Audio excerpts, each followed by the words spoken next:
네, 안녕하세요. 어슴새벽입니다. 요 며칠 제가 그 방송으로 키질 못해서 아마 좀 이렇게 방송을 이틀에 한 번 정도는 올랐던 것 같은데 늦어지나 하셨던 분들이 있을 텐데 우선 뭐 기다려 주셔서 감사하고요. 그리고 늦은 부분에 대해서는 좀 아쉽게 저도 생각을 하고 있습니다. 제가 연말에 여러 제 업계 모임들이 좀 많은 관계로 방송을 도저히 할 수 없는 상황이 있어서 오늘 일단 최대한 시간을 내서 지금 한번 준비를 해봤고요.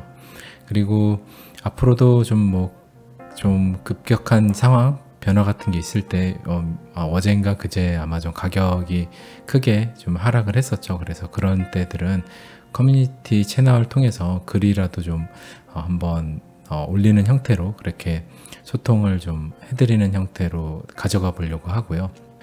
오늘 일단 이야기 드릴 주제는 어떤 거냐면, 사실 리플 이제 XRP에 투자하시는 많은 분들이 뭐 제 주변 지인들을 포함을 해서 보면 실제 XRP가 뭐 대략 그 해외 송금을 하는데 돈을 뭐 은행의 스위프트가 되게 오래되고 낡은 시스템이라 그거를 바꾸는 기술이다. 그리고 굉장히 3, 4초 정도로 빠르다. 뭐 대략 이런 몇 가지 되게 단편적인 정보만을 가지고 있는 경우가 많더라고요. 그래서 저 역시도 좀 이번 참에 최근에 업데이트된 여러 내용들까지 포함을 해서 한번 정리를 좀 해봤고요. 그래서 정립된 내용을 한번 여러분들한테 공유를 해드리면 어떨까. 본인들이 이제 투자하고 있는 자산이 실제로 어떤 기술이고 어떤 걸 혁신을 이뤄내는 부분에 있는지, 그래서 앞으로 미래는 어떻고 우리가 정말 화두에 있는 이 XRP라는 이 녀석의 적정 내재 가치를 우리는 어떻게 판단을 해야 될지, 사실 그것들을 이제 찾아가는, 추론을 해 나가는 그 과정에 대한 어떻게 보면 공식 같은 뭐 그런 부분이 될 수 있는 내용을 한번 공유를 해드리려고 그래요. 그래서 되게 좀 기술적인 내용이라 재미없게 아마 그동안 여러 뭐 방송이나 아니면 글들 통해서 접하셨을 텐데, 오늘은 좀 제가 제 나름대로 최대한 좀 재미있게, 그리고 좀 쉽게 기술적인 용어들은 좀 제외를 하고 이해하시기 쉽게 한번 풀어서 설명을 드리도록 할게요. 그래서 바로 한번 내용 시작해보고, 그리고 오늘 여러 기사들 좀 이제 보면서 여러분들의 어떻게 보면 좀 부서진 멘탈을 조금 다시 재조립하는 그런 과정을 한번 가져보려고 그래요. 제 주변 지인들도 보니까 저도 정말 인간지폐라고 하죠. 뭐 정말 거의 100%인 것 같아요. 제 주변 지인 한 명 빼고 다 연락이 왔는데 다 멘탈이 부서졌더라고요. 그래서 보니까 여러분들, 제 지인들은 뭐 제가 직접 만나면서 이야기하는데도 그런 걸 보면 방송을 듣고 계신 여러분들도 당연히 그러실 것 같아요. 가격이 떨어지니까 힘드시고 그러신 게 너무 당연하니까, 그거 뭐 혹시나 내 멘탈이 약한가 이렇게 자책하시고 계시다면 그러실 필요 전혀 없다는 거, 아주 당연하다는 거, 투자 시장에서는 가격이 떨어지면 힘든 게 당연하다 라는 거를 한번 이야기 드리고 오늘 방송을 시작해 보도록 하겠습니다.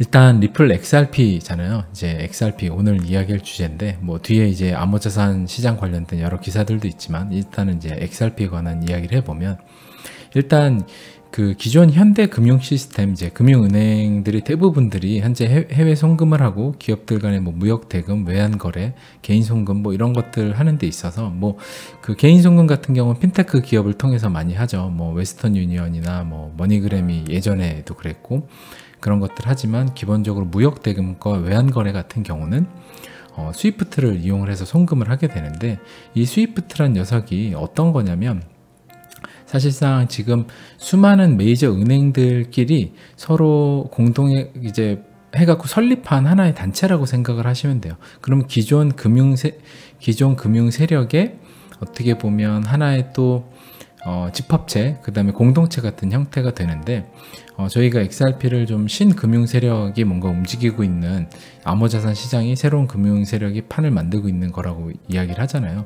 그러니까 또 다른 여러 뭐 금융 세력들이, 정말 큰 금융 세력도 있고 작은 데도 있고 뭐 많을 거 아니에요. 제가 봤을 때는 기존 그 오래된 은행들이 여러 개들이 많지는, 어떻게 보면 또 이익 공동체 같은 형태라고 보시면 될 것 같고요.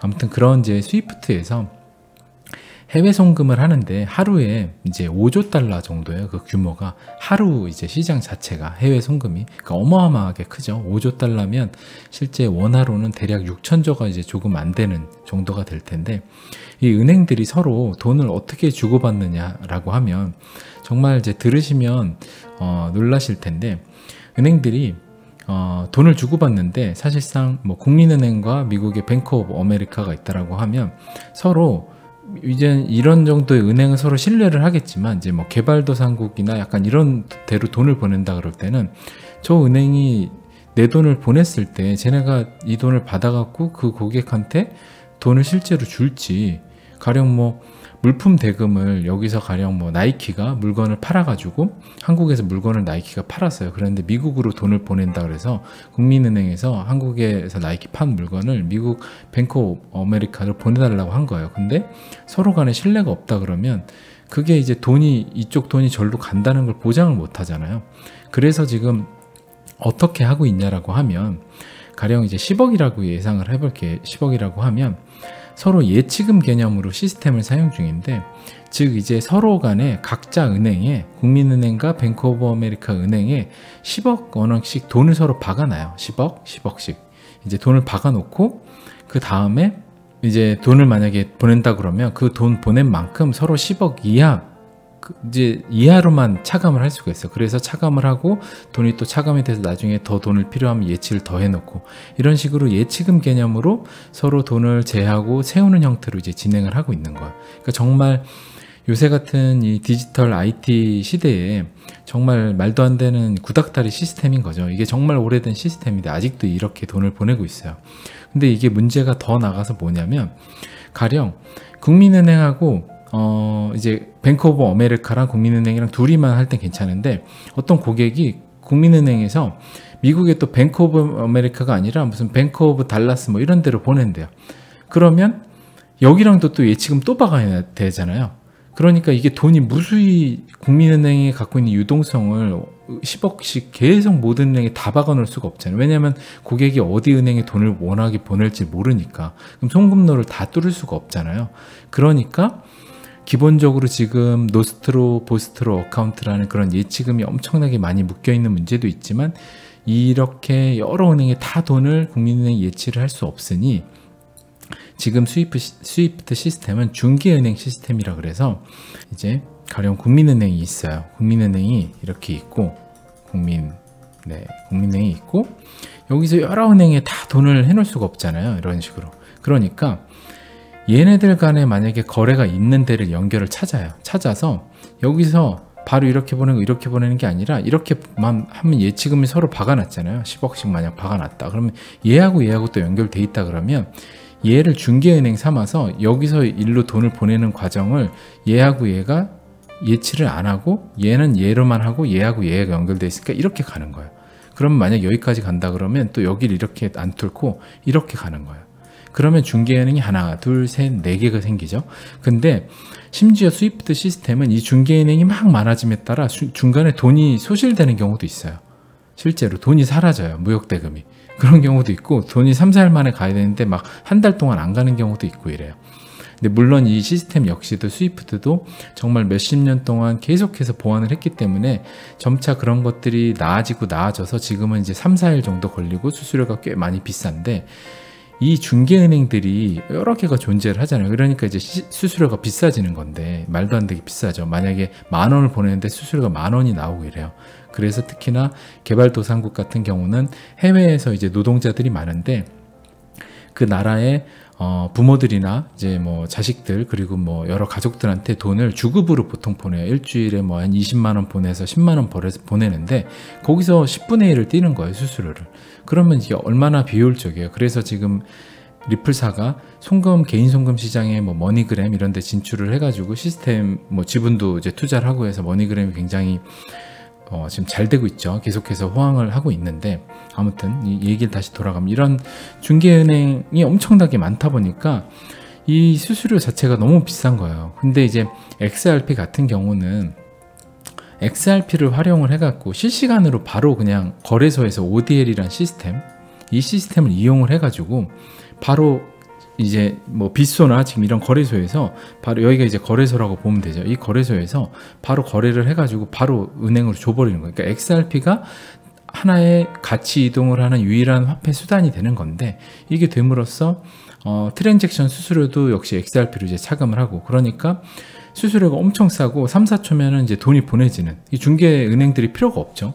지금 이제 뭐 빗소나 이런 데들 통해서 이제 보내면 되니까, 앞으로는 그런 이제 어떻게 보면 이제 디지털 에셋 익스체인지 하는 거래소들 이제 중개해주는, ODL을 해주는 여러 데들이 많이 생길 텐데, 그런 것들이 늘어나면 결국에는 당연히 은행들이 지금 기존의 스위프트 시스템을 떠나서 이거를 사용을 할 거 아니에요.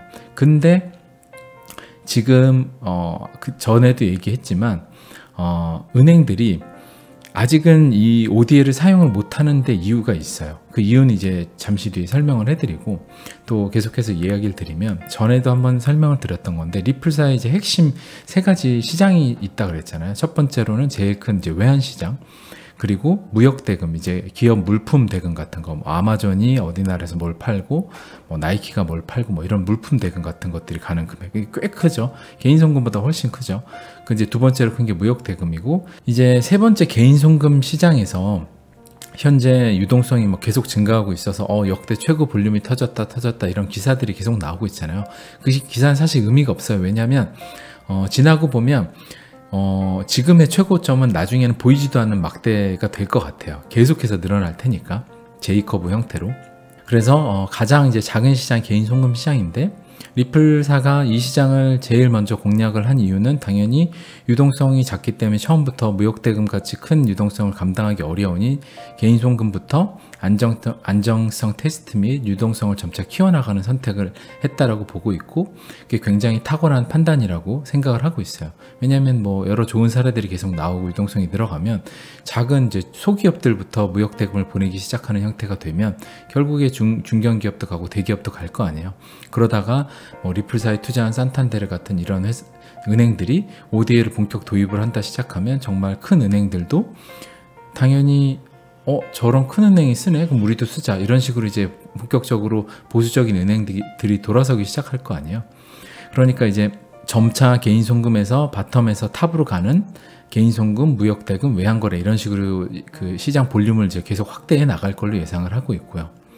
지금 다만 이제 많은 대다수 은행들이 아직 ODL을 사용하지 못하는 데는 어떤 이제 이슈가 있냐라고 하면, 이제 법 관련 제도 이슈 때문인데, 사실 ODL이 중간 브릿지인 거래소를 사용을 하잖아요. 이렇게 이 뭐 가령 US, 유로, 뭐 이제 엔화 이런 것들 하는데 중간 거래소를 사용을 해요.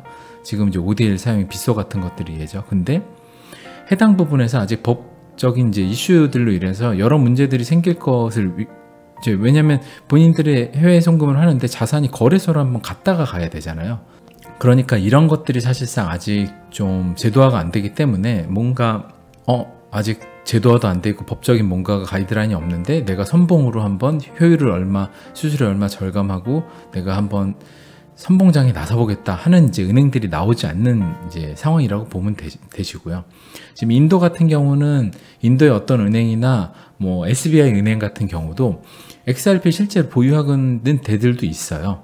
하지만 이제 대다수가 아직 ODL을 은행에서 메이저로 막 사용을 안 하는 이제 이런 이유가 있다라는 정도로 알아두시면 좋을 것 같고, 우리가 하지만 이제 뭐 리플사에 투자한 산탄데르 같은 이런 은행이나 뭐 지금 뱅크 오브 아메리카도 뭔가가 있는 것 같은데 말을 안 하죠. 이런 데들이 본격적으로 만약 내년에 머니그램이나 지금 뭐 여러 이제 리플사의 이제 ODL을 사용하는 개인 송금 회사들, 이제 핀테크 기업이라고 하죠. 이런 데들이 실제 사용들을 해서 그 뭔가 사례도 좋고 지금 뭔가 계속해서 확신을 이제 은행들이 갖게 된다고 하면, 이런 메이저 은행들 가운데 한두 군데가 사실 쓰기 시작한다라고 하면 정말 본물 터지듯이 여러 은행들이 쓰기 시작할 거고, 또 메이저 만약에 G5 국가들 중에 몇 군데, 특히나 유럽이나 미국 같은 데서 리플 같은 XRP가 이제 증권이 아니다 뭐 이런 발표와 동시에 은행들에 관해서 거래소에서 이 ODL을 사용하는 거, 이제 해외 송금을 할 때 그 거래소를 사용하는 거에 대해서 문제가 없다라고 가이드라인을 준다라고 하면, 정말 메이저 은행이 너도 나도 그냥 이미 준비는 사실 많이 하고 있다라고 봐요. 테스트를. 그러면 그냥 그 방 불을 켜듯이 딱 스위치를 켜서 XRP ODA를 사용을 할 거 아니에요. 그러면 정말 가격이 한꺼번에 그 실사용으로 기반된 이제 투기 세력에 의한 아니면 세력에 의한 가격 상승이 아니라 이건 정말 실사용에 의한 건강한 가격 상승이 일어날 거 아니에요. 물론 하지만 저는 이런 정보 뉴스가 실제로 이렇게 은행들이 사용된다라고 하면 우리가 그 정보를 알기 한 몇 달 전에 가격은 이미 폭등을 하고 이미 그 전에 기관들은 다 매집해서 또 올라가고 그 다음에 고점 돼서 이런 기사들 대중화가 되고 XRP가 세상을 바꿨다. 뭐 XRP가 정말 수많은 뭐 한국 같은 경우는 국민은행 해외 송금할 때 XRP 사용한다. ODL 사용하기로 이런 기사들이 수많게 다 몇 달 뒤에 나오고 이미 그때쯤 가격이 비싸져 있겠죠. 그러니까 그런 것들은 이미 잘 아시잖아요. 우리들한테 그런 정보의 선점성, 우리들한테 정보가 빨리 오지 않는다라는 사실은 이미 잘 아시잖아요. 왜냐하면 기득권들은 그들만의 정보통으로 그들만의 리그에 살기 때문에 우리들한테 사실상 확신 리플사가 성공했다는 그 정말 좋은 소식을 우리들한테 먼저 알려주지 않죠. 그러니까 여러분들은 사실상 지금 그 정보를 100% 알기 전에 리스크를 감수하고 이 시장에 들어가서 앉아 계신 분들인 거고요. 그러니까 이 이야기 이제 조금 이따 다시 한번 좀 자세하게 또 해드리도록 할게요. 그래서 ODL 같은 경우 은행들이 이제 그런 식으로 사용을 하면 급속도로 대중화가 이뤄지게 될 거다라는 이야기를 드리고 싶고요. 하지만 이제 이미 어떻게 보면 개인 송금에서 이 물꼬를 잘 트였고 어떻게 보면 굉장히 순항을 하고 있기 때문에 은행이 ODL을 본격적으로 사용하는 것 역시도 제 개인적인 생각으로는 큰 무리 없이 시간의 문제지 정말 잘 해나갈 거로 예상을 하고 있어요. 그리고 여기서 바로 은행이 또 XRP를 직접 보유하면 좋은 이유가 있어요. 여기 좋은 이유가 뭐라고 생각을 하시나요, 여러분? 이게 한번 스스로 생각을 해보세요. 왜 은행이 XRP를 직접 보유하면 좋을까? 생각을 딱 해보시면 얼마 전에 그 XRP ODA를 사용을 해서 핀테크 기업들이 자신들의 수수료를 70%가량, 80%가량 절감했다는 이제 기사들이 났었죠.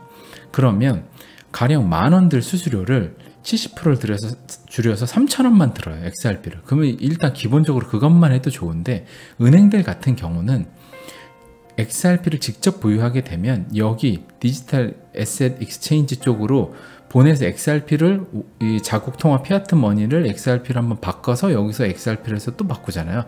이 과정을 할 필요가 없죠. 왜냐하면 XRP를 여기 단계에서 보유하고 있으니까 은행이.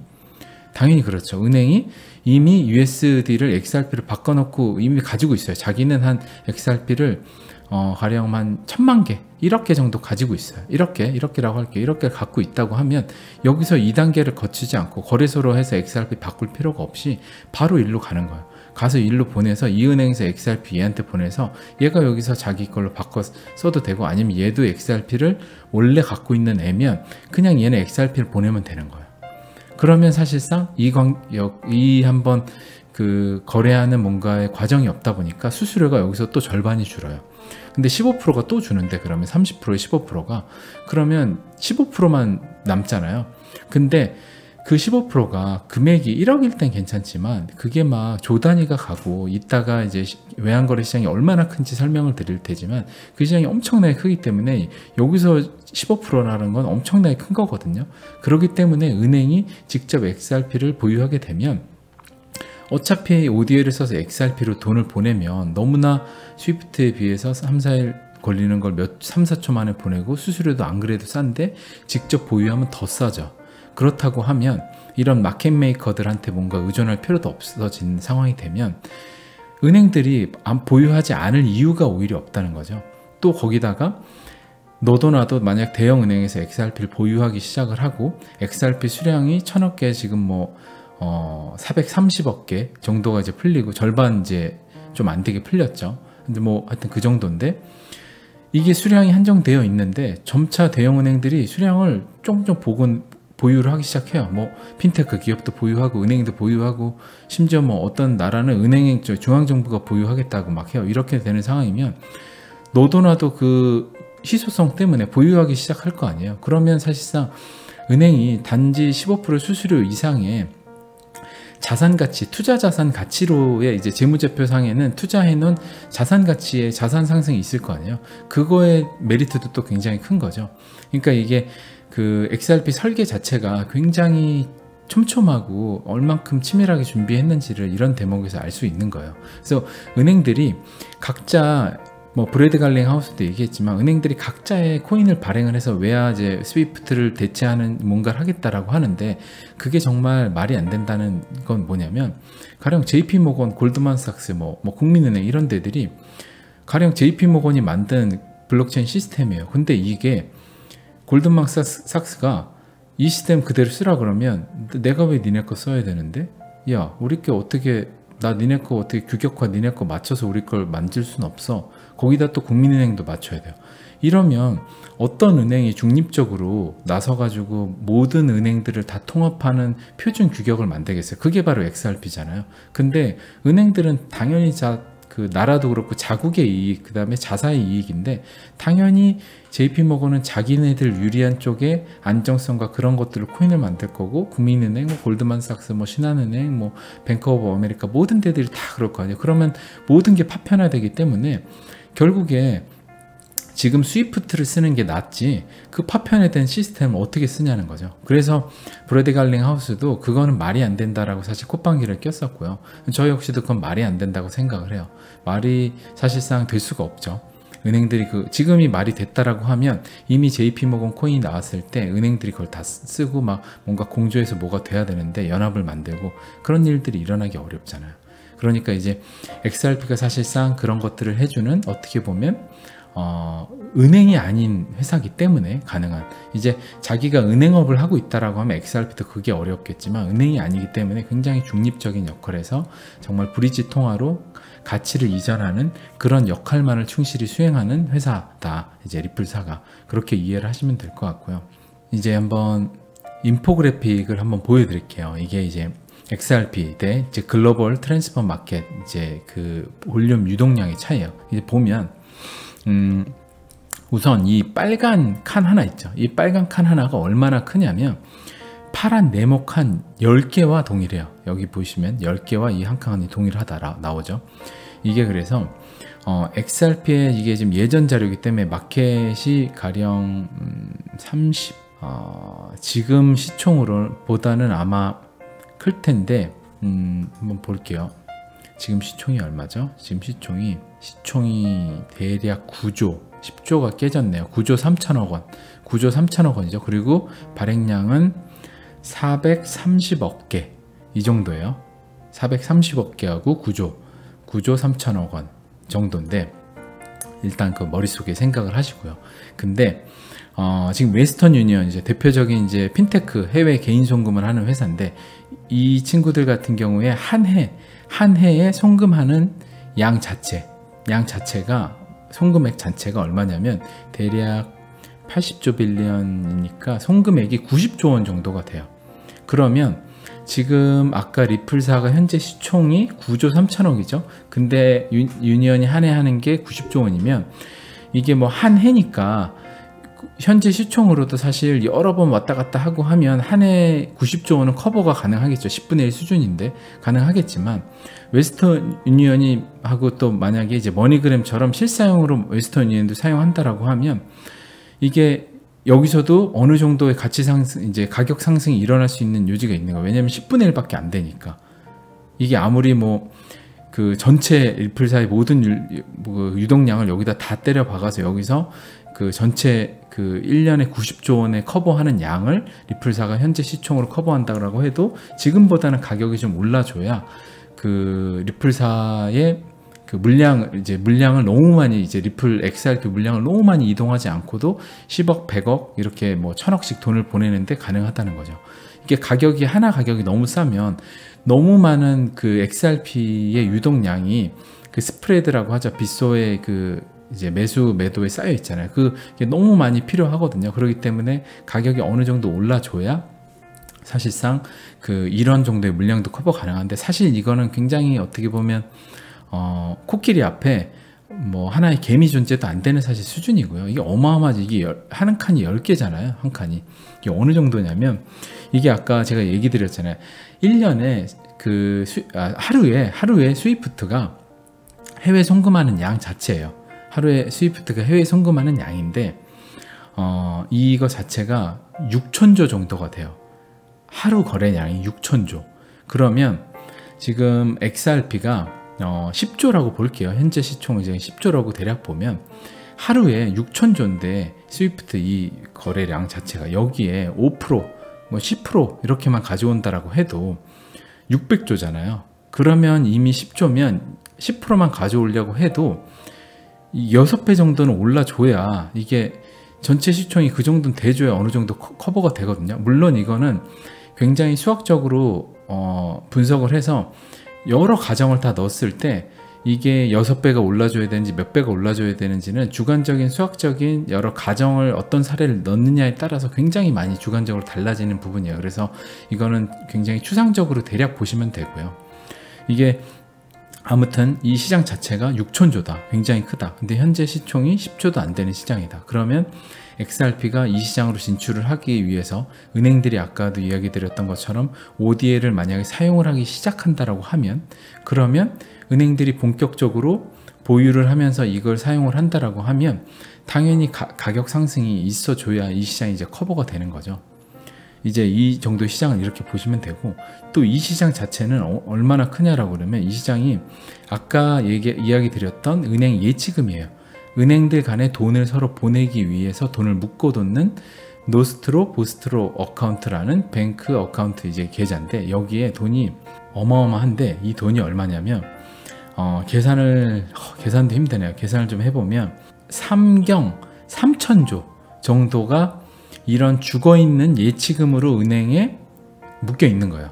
그러면 무엇보다 은행이 XRP를 사용을 해가지고 하고 싶은 데는 어떻게 보면 수수료가 매번 적게 드는 리스크도 적고 빠른 장점도 있지만 정말 큰 데는 전 여기에 있다라고 보거든요. 왜냐하면 전 세계적으로 3천조가 묶여있는 죽은 돈이에요.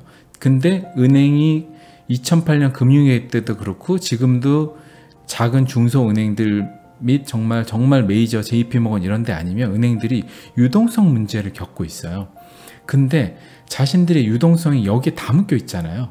그렇기 때문에 XRP를 사용을 하면 자신들이 묶여있는 이 유동성이 제로가 되는 거예요. 0이. 그러면 유동성 자체가 완전히 메말라 있다, 죽어있던 유동성이 완전 살아나는 돈으로 다시 돌아오게 되잖아요. 그렇기 때문에 은행들이 사실상 저는 XRP를 쓰게 되는 결국의 본질의 이유는 여기 있다라고 보거든요. 이 시장 자체가 지금 3천조이기 때문에 너무 크기 때문에 이걸 0으로 수렴할 수 있다라고 하면 은행들한테는 얼마나 큰 메리트가 있겠어요. 그러니까 진짜 이게 정말 크다라고 보고, 다시 또 이야기를 드리면 산탄데르 같이 몇몇 이제 리플사에 투자한 은행이나 이런 대형 은행들이 실사용이 나오기 시작하면 급속도로 이제 빠른 대중화가 일어나면서 이런 이제 예치금 자체도 없어지는 이제 효과까지 누릴 수 있는 거죠. 그러면 그 XRP 이제 리플사 같은 경우도 점차 스위프트 시장의 5%, 10%, 20%, 30% 스위프트가 단기간 10년 안에 완전히 0%가 될지 모르겠어요. 하지만 5년 안에 최소 20, 30%의 물량을 가져오지 않을까라고 생각을 해요. 근데 정말 그 곡선 같은 경우는 가져오다가 어느 순간 임계점이라 그러죠. 이런 데서 뭐 산탄데르, 이런 데서 뭐 뱅크 오브 아메리카 이런 데 터져요. 이러면 이 곡선이 점차 고프로지면 이렇게 올라갈 것 같아요. 왜냐하면 이런 데 한두 개 터지면 막 은행들이 여기서 쓸 거거든요. 그럼 이게 급속도로 올라가겠죠. 그러면 이 대중화, 은행들한테 실사용되는 이제 정말 본격적인 ODL 볼륨이 터지는 대중화 자체가 급속도로 올라갈 수 있다는 거예요. 지금 이 부분들을 이제 제가 계속해서 오늘 설명을 많이 드렸지만 리플사가 하고 있는 비전 자체가 이 시장을 가져오기 위함이라는 거를 여러분들이 아신다고 하면 리플사가 지금 만들어 나가는 가치나 방향성 자체가 굉장히 올바르게 가고 있다는 것만 여러분들이 보시면 사실상 지금 가격이 빠지는 게 굉장히 짜증나고 그러실 수는 있지만 지금 가격 빠지는 거는 사실상 내재 가치가 얼마인데 얼마로 빠지는 거지 우린 모르잖아요. 그냥 세력이 누르는 거지. 그냥 다만 제가 추론할 때는 작년에 가령 몇 년 전에 지금 이 가격보다 낮을 때 그때 보다 리플사가 만든 가치가 훨씬 적었죠. 그때도 이 가치였는데 거기다가 뭐 3, 4천 원까지 올라갈 땐 당연히 투기 세력에 의한 버블을 만들었던 거고, 근데 다시 가치가 이제 가격이 내려서 지금까지 내려왔는데 그동안에 만든 가치는 정말 많이 쌓였잖아요. 그러면 최소한 예전의 가치도 버블이었다라고 하면, 물론 그건 판단은 어렵지만 그렇다고 하면 지금이 어떻게 보면 그때보다는 가격이 좀 내려와 있으니까 세력에 의해서 뭔가 계속해서 가치는 올라가는데 내려간다라고 하면 뭔가 역행하잖아요. 그러니까 좀 우리가 봤을 때 상식적으로 이상하다라고 접근을 하는 정도지, 이게 내재 가치를 누구도 알 수 없기 때문에 정확한 내재 가치 분석은 어렵잖아요. 다만 미래 펀더멘탈을 분석을 하고 리플사가 지금 가치를 만들어 나가고 있고 계속해서 뭔가 시장이 방향성이 커가고 있기 때문에 우리는 여기에 이제 믿고 투자를 하는 거지, 이게 내재 가치가 얼만데 얼마로 떨어져야 되는 게 맞다, 올라야 된다, 이건 다 사실 무의미하다는 거죠. 그래서 좀 정리를 하면 사실상 이 적정 가치라는 거 있잖아요. 적정 가치.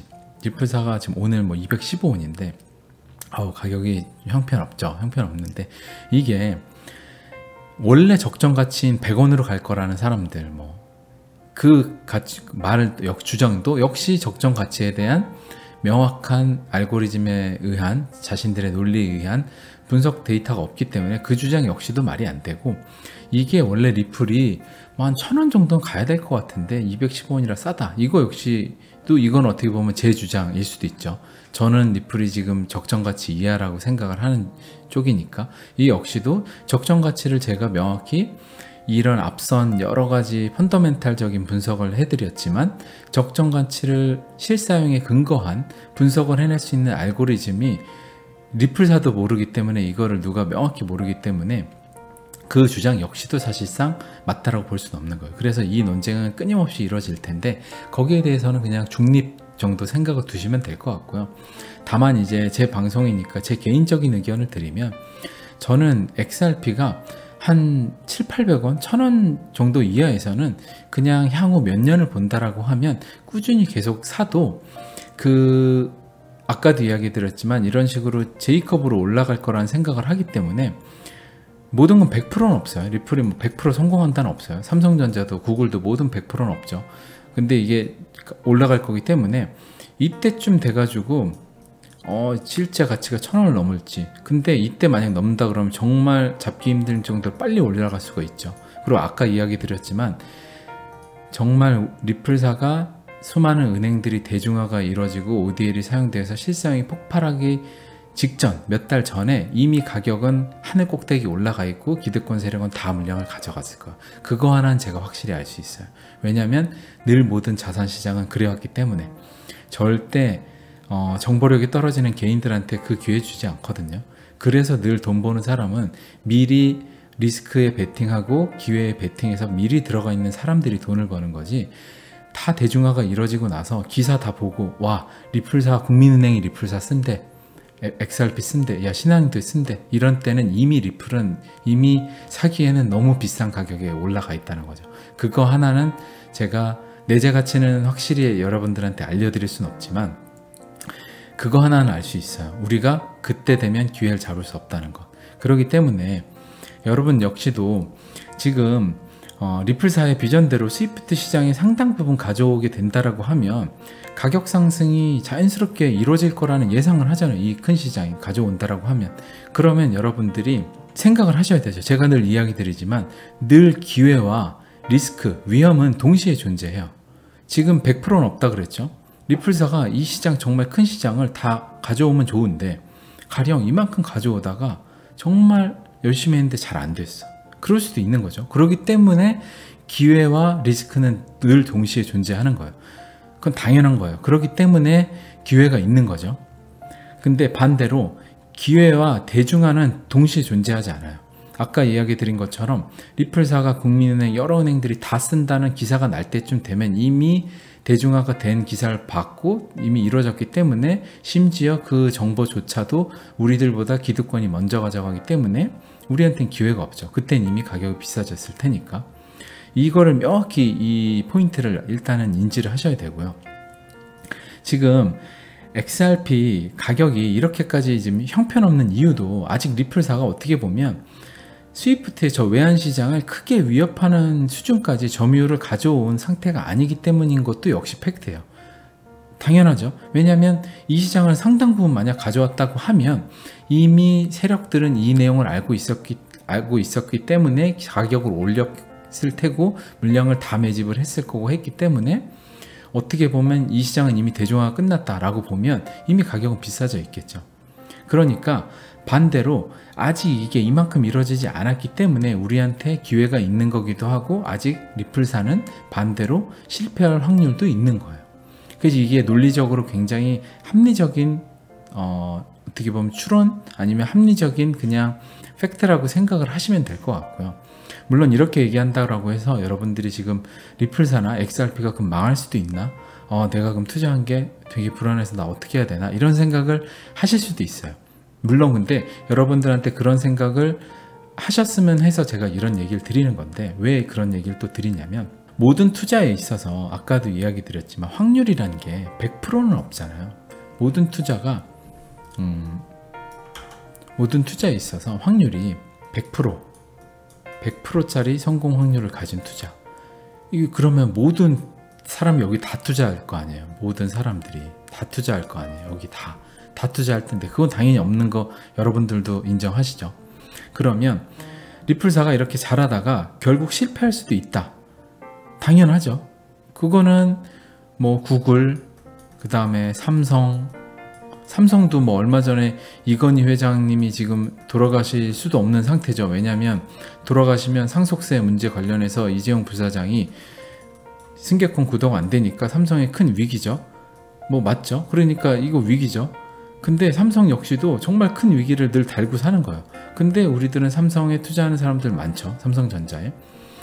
모든 기업은 100%에 없어요. 모든 투자자는 100%는 없다. 이걸 일단 인정을 하시고요.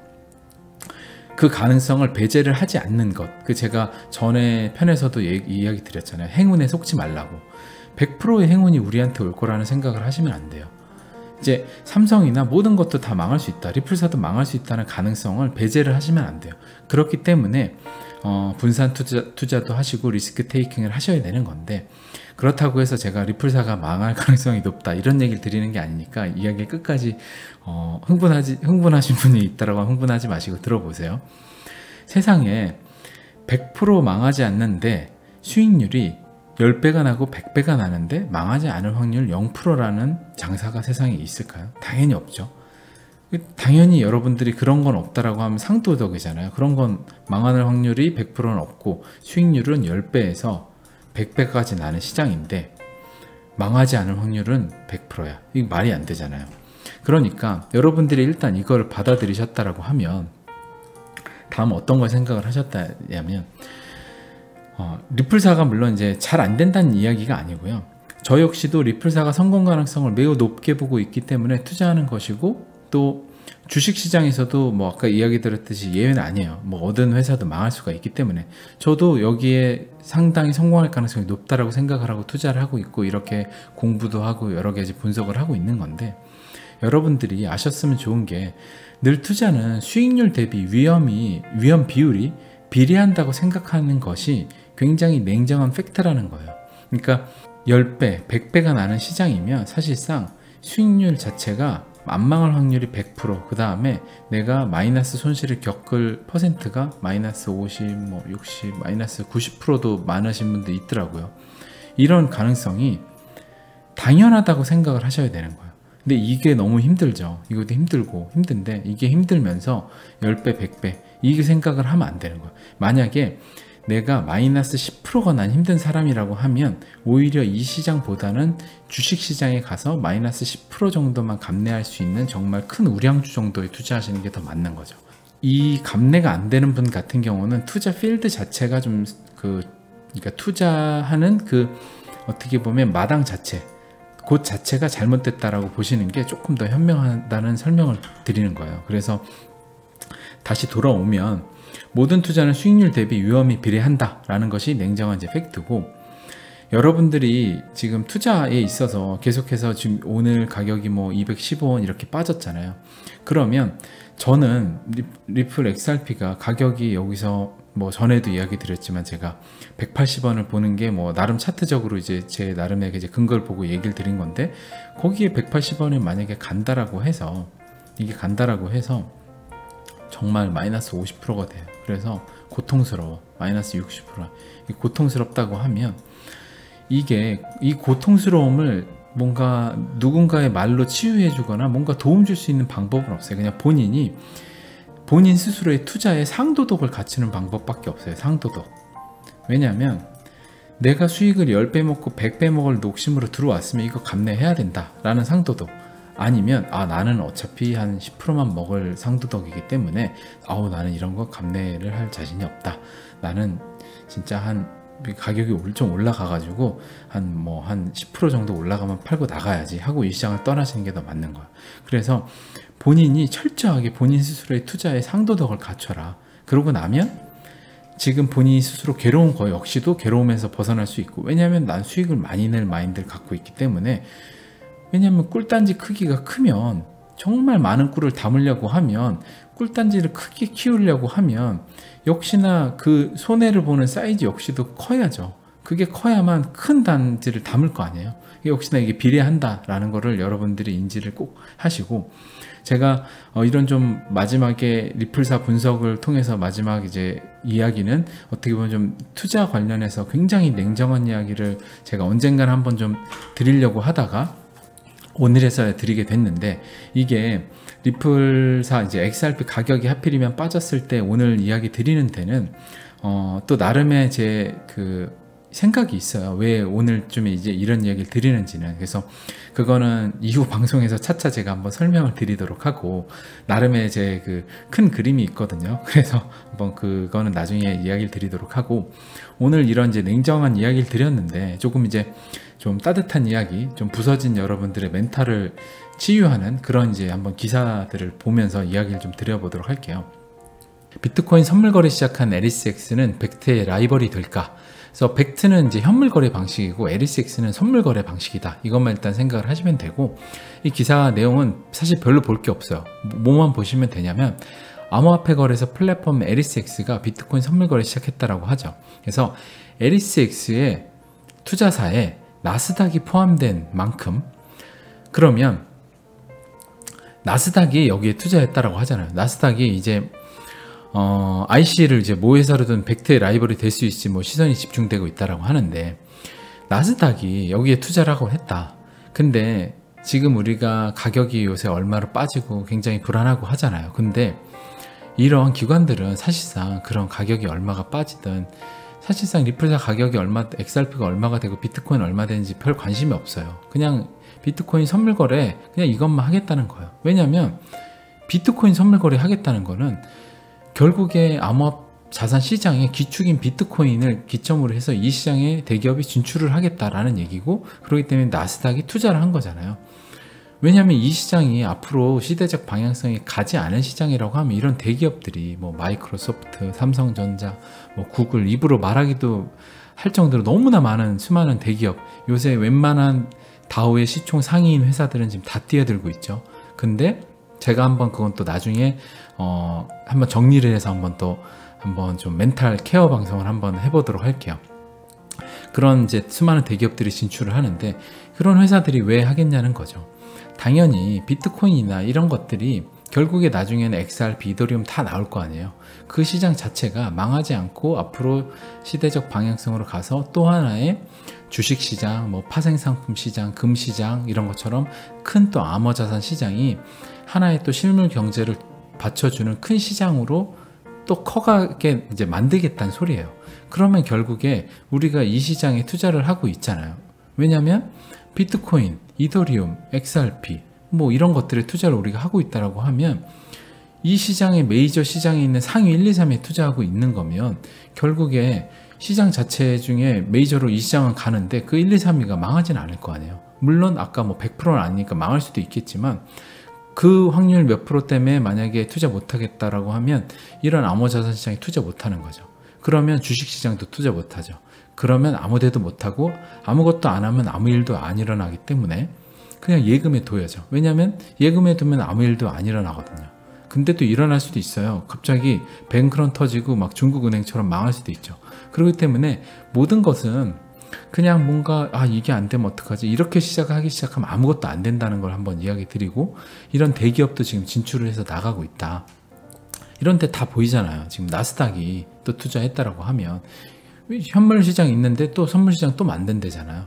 그러면 결국에는 방향성 자체가 정해져 있기 때문에 우리가 시대적 방향성이 맞는 자산 시장 풀에 투자하는 건 맞고, 그 와중에 이 암호자산 전체 시총 ETF 같은 건 없잖아요, 아직. 그럼 우리가 투자할 수 있는 건 결국 비트코인, 리플, 이더리움 시총 5위권 안에 투자하는 건데, 그러면 맞게 투자하고 있는 거죠. 그러니까 스스로 이런 식으로 하나하나 조각의 합리성을 찾아 나가기 시작하면 여러분들이 투자하는 데 있어서 큰 불안감이 없으실 수 있는 거예요.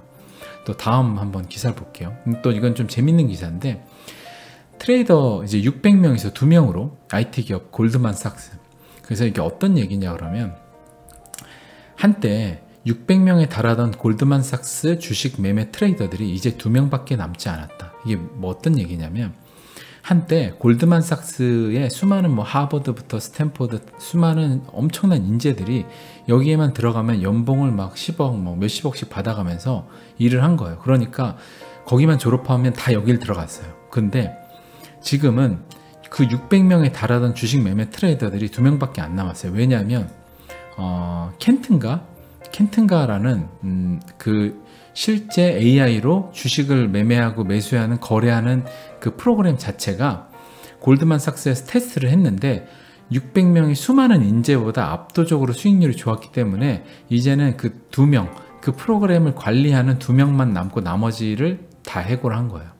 이게 정말 충격적인 건데, 이게 세상이 이게 심지어 2017년에 나온 거고, 시장이 앞으로 이런 식으로 확대해 나가고 있는 건데, 이런 식으로 정말 기존에 우리가 변호사가 되려고 옛날에 의사가 되려고 하던 사람들, 근데 요새는 창업을 해서 게임 회사 아니면 어떤 얼마 전엔 배달의 민족 이런 걸 통해서 엄청난 부를 취하잖아요. 특히나 예전에 전통 금융, 의사가 변호사 같은 이런 전통적인 이제 고소득 직업군에 있는 이런 트레이더들 같은 경우들이 결국에 시장에서 기술의 변화에 따라 밀려남에 따라서 시장에서 도태가 돼버렸죠. 그러니까 금융이 이런 식으로 정말 파격적으로 지금 변하고 있는 시대에 우리가 살고 있다는 거예요. 그러면 아까 스위프트가 대체가 안 되겠어요? 지금 정말 전통의 골드만삭스의 대부분의 내부 인력 이런 식으로 물갈이가 되는데, 스위프트가 시간이 걸리기 따름이지 그게 안 바뀌겠냐는 거죠. 결국에는 스위프트도 항복을 하고 결국에는 혁신에 따라서 그 운명을 맞이하게 될 텐데, 스위프트가 리플사에 어떤 SOS를 쳐서 리플사는 웰컴을 했죠. 우리 시스템 언제 써도 좋다, 그런 식으로 쓸 수도 있고, 어떻게 변할지 모르는 거예요. 그 전체 큰 이제 금융이란 쌓아놓은 댐이, 어마어마한 댐이 지금 벽돌이 한 조각 한 조각씩 빠져서 물이 조금씩 새고 있는 거예요. 근데 어느 날 큰 벽돌이 빠지고 정말 큰 뚝이 하나씩 빠지기 시작하면 와르르 댐이 무너져 내리겠죠. 그럼 제이컵으로 가는 것처럼 그런 식으로 지금 이런 IT 기업들, 전통의 금융 이제 IT 기업이라고 지금 불리지만 전통의 금융 회사들이 이런 식으로 IT 회사로 탈바꿈 해나가고 있는 거예요. 그렇기 때문에 우리는 이런 시각들을 좀 잘 보셔야 된다라는 이야기를 또 드리고 싶고, 또 이 기사는 좀 재밌는 건데, 한 달 새 예금 30조, 기업도 현금만 쌓는다. 지금 이런 기사들이 있어요. 기업들, 삼성전자, 저도 이제 IT 쪽에 있다 보니까 이야기를 많이 듣는데, 삼성이나 웬만한 대기업들이 지금 노른자 기업 땅, 부지들, 건물들을 다 매각을 하고 있어요. 그래서 그런 이제 30조 기업 돈들이 MMF에 쌓이고 이제 계속해서 현금을 쌓고 있는데, 이게 두 가지 시선이 있더라고요. 하나는 내년에 굉장히 정말 리세션이나 금융위기가 와서 지금 부동산이나 실물자산, 고액의 사이클에 가 있는 그 자산을 처분하고 있는 거다. 그리고 또 그런 기업들의 대부분의 고액 평가되어 있는 부동산을 지금 이제 개인 이제 펀드 같은 리츠 펀드 같은 것들 있죠. 그런 것들 만들어서 개인들한테 넘기고 있다. 이런 시각도 좀 있고요. 하나는 또 좀 약간 개인적인 한국에서의 이제 성향인데, 이제 한국에서의 이제 사례인데, 내년에 정부에서 기업들한테 지금 얼마 전에 며칠 전에 그 종부세랑 이제 15억 이상 금액 이제 그 주택에 예산 대출 안 되게 이런 이제 고강도 부동산 대책을 내놓고 있잖아요. 그래서 대기업들이 뭔가 핵심 부동산들로 해서 수익을 내는 행위 자체를 막아보는 정책이 나올 거다라는 또 얘기도 있어요. 그래서 이거는 뭐 하나의 좀 어떻게 보면 썰인데, 뭐 근데 해외 같은 경우도 제가 자료를 막 조사해 보진 않았지만 대략 보는 걸로는 해외 역시도 지금 뭐 워렌 버핏 역시도 주식도 처분하고 실물 부동산이나 웬만한 기업들 같은 경우도 지금 현금을 많이 쌓고 있다라고 들었거든요. 아마존이나 여러 개, 뭐 아마존 제프 베조스도 이제 자기 이제 주식 같은 경우도 처분을 하고 있고, 그래서 지금 이것들이 전 세계적인 이제 기업들의 트렌드한 이제 현상으로 보고 있기는 해요. 그래서 지금 이게 내년에 어떤 현상이 일어날지, 내년에 뭔가 문제가 터질지 아니면 내후년에 터질지 모르겠지만 결국에 이런 것들이 터진다고 하면 우리가 투자하고 있는 암호자산 시장에서 비트코인이나 지금 굉장히 스마트 머니인 이런 데들은 지금 이런 암호자산 쪽으로 돈이 가고 있잖아요. 그러면 이런 데서 나온 돈들이 결국에는 고점 사이클에서 붕괴될 게 두려워서 나온 돈들이 이 시장이 스마트 머니가 이제 가는 시장이에요. 이런 가는 시장이면 결국에 이런 돈들이 그 시장으로 들어가겠죠. 결국에는 그걸로 들어갈 거 아니에요. 왜냐하면 부동, 실물자산, 뭐 주식자산, 파생장품 자산, 수많은 큰 자산 시장 중에 암호자산이 요만한데 점점 커질 거 아니에요. 이런 식으로. 그러면 이쪽도 돈들이 가겠죠. 근데 역시나 이런 돈들 역시도 정말 메이저한 기업들이 한두 군데가 돈이 들어가면 기하급수적으로 댐이 터지듯 정말 J컵으로 돈이 들어가게 될 것 같아요. 그래서 대중화는 계속 이야기 드리지만 순식간에 일어날 거다 라는 이야기 또 드리고, 또 이건 또 좀 재밌는 건데, 출생아 수예요. 출생아 수가 연도별로 지금 2009년에 지금 44만 명에서 불과 지금 거의 10년 만에 32만 명으로 정말 많이 줄었죠. 30-40%가 준 것 같은데, 와, 정말 많이 줄었어요. 지금 이미 사망자랑 그 역전됐다라고 하는데, 정말 우린 이것도 많이 봐야 되는데, 출생 숫자가 이렇게 줄어든다라고 하면 앞으로의 소비 인구 자체가 줄어드는 거고, 그러면 우리나라 경쟁력이나 앞으로 우리가 어떻게 살아나가야 될지, 그러면 당연히 소비가 준다고 하는 거는 부동산도 소비거든요. 사람들이 태어나가지고 뭔가 집을 사줘야 되는데 일본처럼 유령 도시가 생겨날 수 있는 거예요. 그러니까 지금 막 요새 부동산이 또 고강도 대책 나오고 어떻게 될지 모르겠지만 더 오를 수도 있어요, 내년에. 하지만 제가 하나 확실히 아는 건 모든 자산 시장에 영원한 버블은 없다라는 건 알아요. 영원한 버블, 언제든 꺼진다나, 그건 하나는 알거든요. 그래서 그거 하나는 저는 확신하고 있는데, 지금의 부동산 시장도 영원히 계속 오르진 않을 거예요. 물론 그렇다고 해서 영원히 떨어지지도 않겠죠. 다만 지금이 굉장히 과열된 시장이고 굉장히 단 몇 년 안에 급속도로 많이 올랐기 때문에 상당수 그 오른 금액이 상당수 50%든 아니면 70%든 아니면 뭐 거의 오른 금액이 다든 굉장히 많은 부분을 토해낼 거예요. 그게 나와야 건강한 상승이 또 다시 이런 식으로 지금 부동산 시장 역시도 이 지금 몇 년 동안 막 4억씩, 막 5억씩, 비싼 데는 10억, 20억씩 올랐잖아요. 이게 말도 안 되게 올랐으니까, 이렇게 올랐으면 말도 안 되게 오른 분야에서는 떨어지고 다시 이런 식으로 이렇게 가는 게 원래 정상의 사이클이죠. 결국에 모든 자산 시장의 유동성이 계속 많아진다고 하면 수요가 있고 비싼 뭐 강남이나 좀 핵심 지역 같은 경우 결국엔 가겠지만 단기적으로는 이거 토해내야 되는 거예요. 이게 단기적으로는 토해내야죠. 이거는 뭐 지금 아무리 부동산 상승론자, 뭐 하락론자가 논해도 하락론자는 나중에 이거 역시도 하락한다라고 말해요. 그래서 저는 이것까지는 좀 동의하기는 어렵고, 모든 자산의 파동이 있으니 지금 고평가 구간이면 빠졌다가 다시 괜찮은 데는 올라갈 거다. 하지만 지금 여기서 출생아서 보여드린 이유가 출생아가 점점 낮아질 거기 때문에 정말 희소성 있는 부동산 지역 아닌 다음에는 그런 지역은 희소성이 없는 지역 같은 경우는 이런 사이클에서 이런 파동으로 안 가고 여기서 고점 맞고 떨어지면 여기서 이렇게 갈 수도 있어요. 일본처럼 뭐 경기도의 어떤 외딴데 아니면 뭐 서울의 좀 외곽 이런 데는 이럴 수 있어요. 합리적이죠. 왜냐면 수요 자체가 없잖아요. 출생아들이 없는데. 근데 이 사이클로 가는 부동산 같은 경우는 정말 뭐 한강 보이는 아파트 몇 군데, 뭐 좋은 데들은 부자들은 계속 나올 거고 그 사람들은 쥐고 안 넣고 자기 집 한 채씩은 살 거고 뭐 아니면 뭐 수요가 있을 테니까 그러면 이런 데들은 이렇게 갈 수 있죠. 물론 하지만 저는 부동산에 대해서는 출생아가 계속 줄기 때문에 그렇게 긍정적으로 보진 않아요. 정말 이게 이런 식으로 계속 갈 거다라고까지 긍정적으로 보진 않는데 지금에서 아무튼 어느 정도 말도 안 되는 부동산이 급격한 상승을 했으니 갔다가 빠지고 괜찮은 데들은 그래도 웬만큼 여기서 꼭대기까지는 뭐 시간 지나면 가진 않을까라는 생각을 하는데 결국에 지금 홍콩 부동산이 엄청나게 폭락과 지금 막 팔리지도 않고 작살나는 상황 이런 요새 물론 이제 홍콩 이슈가 있지만 그런 것들을 본다라고 하면 제주도 역시 지금 부동산 중국 자금 빠져나가면서 그런 문제를 겪죠. 그래서 결국엔 제자리로 돌아올 거라고 봐요. 암호자산 시장이랑 똑같다고 봐요. 암호자산 시장도 XRP 비트코인이 2017년에 말도 안 되는 불장으로 정말 막 10배, 100배 막 올라가지고 4,000원 갔었잖아. 지금 200 얼마 와 있잖아. 이런 식으로 정말 말도 안 되는 상승이 이런 식으로 거의 10분의 1 토막 나는 거예요.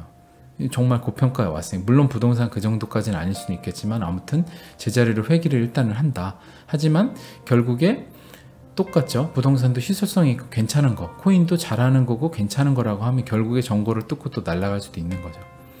이제 그런 관점으로 좀 출생 아수 같은 경우는 좀 보시면 될 것 같고, 또 피델리티죠. 피델리티 디지털 에셋 서비스를 유럽으로 확장한다. 그래서 미국 대형 금융 기업 피델리티가 이제 굉장히 큰 투자 이제 회사인데 여기가 암호화폐 관련 서비스인 자회사인 피델리티 디지털 에셋을 이제 유럽으로 사업 확대를 위해서 영국에 새로운 지사를 설립한다. 역시나 이런 피델리티나 이제 스마트머니죠. 스마트머니가 뭐하러 지금 잘 안 돼요. 만약에 지금 미국에 잘 안 되고 하는데 뭐하러 유럽으로 확장하겠어요. 잘 되니까 확장하고 더 파이를 키우고 스마트머니에 자신들의 깃발을 꽂으려고 가는 거잖아요.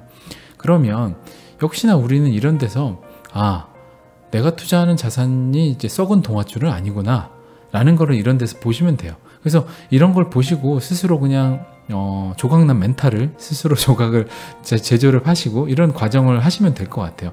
저는 이런 기사들을 그냥 보면 야 피델리티도 유럽으로 미국에서 장사 잘 되나 보네. 야 짭짤한가 보다. 이런 생각이 들어요. 뭐 리플사가 영국에서 버스 광고를 하고 있다. 이런 것들 보면 한국에서 광고를 안 해서 그렇지 리플사는 참 핀테크 회사들 이제 개인들한테 알리려고 좀 노력 많이 하는구나. 이런 생각을 하거든요.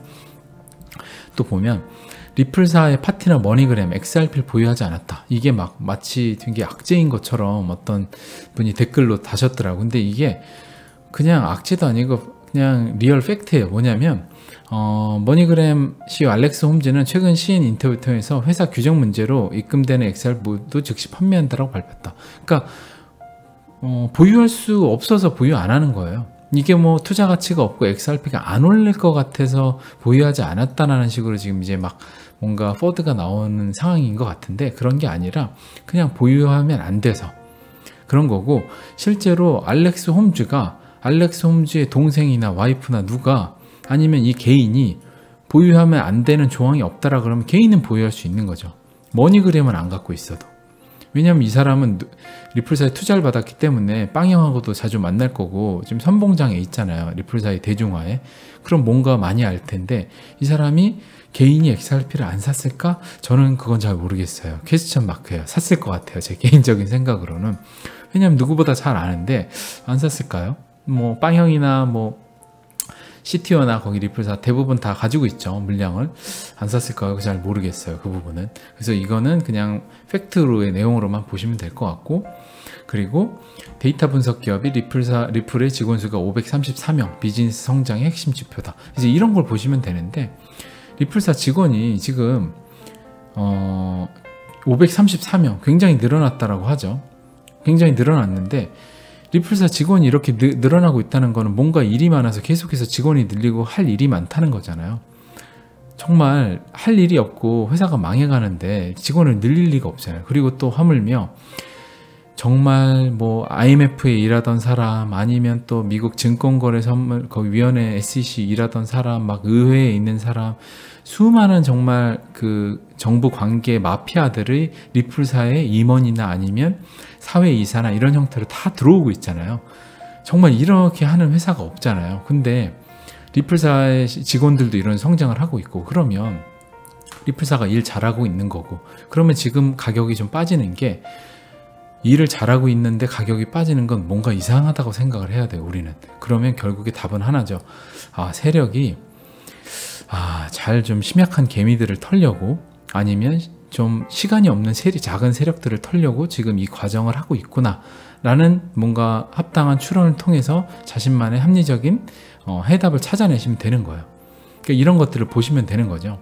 그래서 여러분들이 자꾸 가격을 보셔가지고 스트레스 받는다, 내 50% 마이너스 막 90% 이거 보지 마시고요. 봐봐야 똑같잖아요. 그래서 차트 분석을 하는 저도 이제 그런 유튜브 방송들이 많이 있는 거 보는데 정말 답답하시면 보는데, 제 개인적인 생각으로는 그걸 보면 역시나 H채널님 방송은 제외예요. 저도 보니까 제외고, 그런 이제 해외 분석가 누구의 차트 어떤 거 실시간 차트 보면 마음이 나아지나요?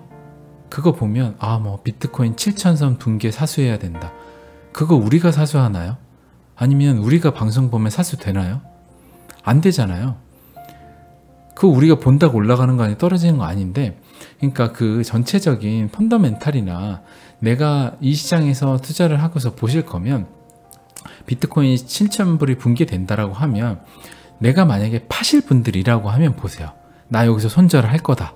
그러면 보시고, 나는 비트코인이 7,000불이 붕괴가 되던 6,000원이 붕괴가 되던 어차피 비트코인 3,400만원 갔는데 또 올라가겠지.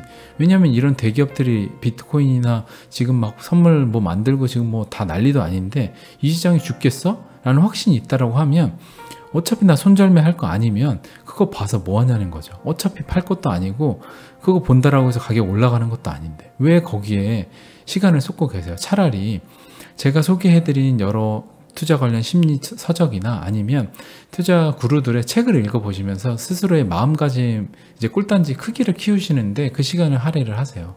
그런 차트, 하루하루 차트 방송에 본인의 시간을 매몰되지 마시고 그런 데 시간을 쓰시라는 거죠. 왜냐하면 그 방송을 보고 손절매 하실 분들이 아니라고 하면, 그 손절매 하실 분들은 봐야 돼요. 보시고 자신이 능력이 없다고 하면 그 방송 보고 그 차트 분석 잘 하시는 분 방송 보고 손절매 따라 하시고 다시 사시고 하는 걸 반복을 하시는 게 맞아요. 그거는 투자 스타일이 다른 거니까. 하지만 제 방송을 보는 수많은 여러분들은 그런 지향점을 갖고 계신 분들이 아니라 가치 투자의 방향으로 나는 비트코인이나 XRP가 앞으로 크게 우상을 할 거고 지금은 내재 가치를 알 수는 없지만 저평가 구간에 있다고 장기적으로 봤을 때 보고 있기 때문에 나는 지금 팔 생각이 없다. 나한테 손절매는 지금 별 생각이 없다라고 하면 도움이 되지 않아요. 그런 것들은. 그래서 여러분들이 명확히 내가 지금 마음이 불안해갖고 뭔가에 자꾸 의존하려 해서 시간을 쓰고 있는 건 아닌가라고 스스로 냉정하게 한번 돌아보세요. 내가 지금 이 어슴새벽 채널을 보고 있는 것도 내 마음의 안정을 찾기 위함인데 그거 역시도 만약에 시간 할애가 굉장히 비효율적이고 쓸데없는 시간이라고 될 수도 있는 거예요. 왜냐하면 제가 맨날 했던 얘기 또 하잖아요. 그러면 여러분들한테 사실 무슨 득이 되겠어요. 제 방송 역시도 이미 마음가짐이 준비된 분들이라고 하면 제 방송 보지 마시고 책을 보시고 책을 통해서 더 많은 양질의 정보를 얻으시고 스스로 뭔가 자신만의 스타일을 만드시는 데 시간을 쓰셔야 되죠. 그러니까 정말 여러분들의 시간들이 매몰되지 않는 쪽에 한번 시간 배분을 하시는 그런 돌아보시는 계기가 좀 되셨으면 좋겠다는 생각을 또 드리고요. 마지막으로 암호화폐 회사 세 곳 이 임박한 이후 자금 세탁 규정 문제로 서비스 종료. 이게 어떻게 보면 단순히 보면 악재로 볼 수도 있는데 굉장히 좋은 거예요. 왜냐하면 이제 자금 세탁 규정 문제로 조만간에 굉장히 제도권의 유럽 시장도 되게 빠르게 편입을 한다는 소리거든요. 한국 같은 경우 이제 특근법이 나오죠. 특근법이 시행이 될 확률이 80%라고 하는데 되면 한국에 한 200여 개 정도 거래소가 있대요. 그 중에 상당 부분이 아마 문을 닫게 될 텐데 그런데 사용하신 분들은 조심하셔야겠죠. 근데 이제 메이저 사용한다 그러면 문제가 없을 거고 다 대응을 해놨을 테니까 아무튼 이게 제도권에 굉장히 들어오고 있다. 그러면 결국에 이런 기사나 아까 뭐 나스닥에 투자한 이런 것들이나 수많은 것들이 다 일맥상통하게 같은 방향으로 가고 있는 거예요. 암호 자산이 시대적 방향성으로 새로운 자산 시장으로 커가고 있다라는 이제 하나의 법을 제도화하는 거니까 굉장히 좋은 걸로 보시면 되는 거예요. 그래서 여러분들은 굉장히 스마트머니로 정말 빠르게 이 시장에 들어와 계신 거거든요. 이게 뭐 비트코인이 정말 태동기 이때라고 하면 이렇게 간다라고 하면 그래서 이렇게 가겠죠. 정말 이렇게 갈 것 같아요. 근데 정말 이때는 아니고 한 이때 정도 들어와 있다라고 하면 우리는 이 상승분이나 이게 다 남아 있잖아요.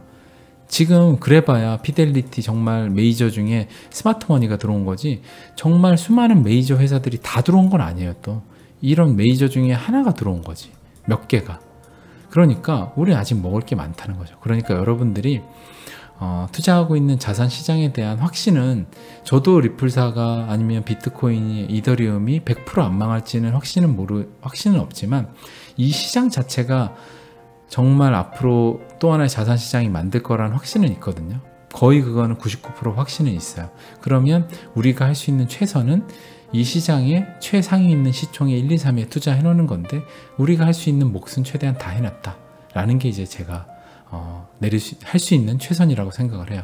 여러분들도 할 수 있는 최선을 다하셨다라고 하면 오늘도 별로 불안한 마음을 갖지 마시고, 리플이 XRP가 180원이 가건 뭐 200원이 가건 마음에 뭐 전혀의 공포와 불안감 느끼지 마시고 그냥 손절매를 하실 분들이 아니라고 하면 차트 방송이나 여러 군데 시간을 쓰지 마시고 본인 생활에 집중하시는 게 더 도움이 되고 정신 건강에 이로울 것으로 생각이 됩니다. 네, 오늘 방송은 정말 1시간 가까이 제가 했는데요. 좀 여러분들한테 도움이 또 됐으면 좋겠고, 제 지인분들 뭐 방송을 들었다고 하면 마음에 불안을 느끼지 말고 평온을 좀 찾았으면 좋겠고, 그리고 나날이 여러분들의 좀 투자 마인드, 꿀단지의 크기가 진심으로 커지시길 바라겠습니다. 오늘도 어슴 새벽이었습니다. 감사합니다.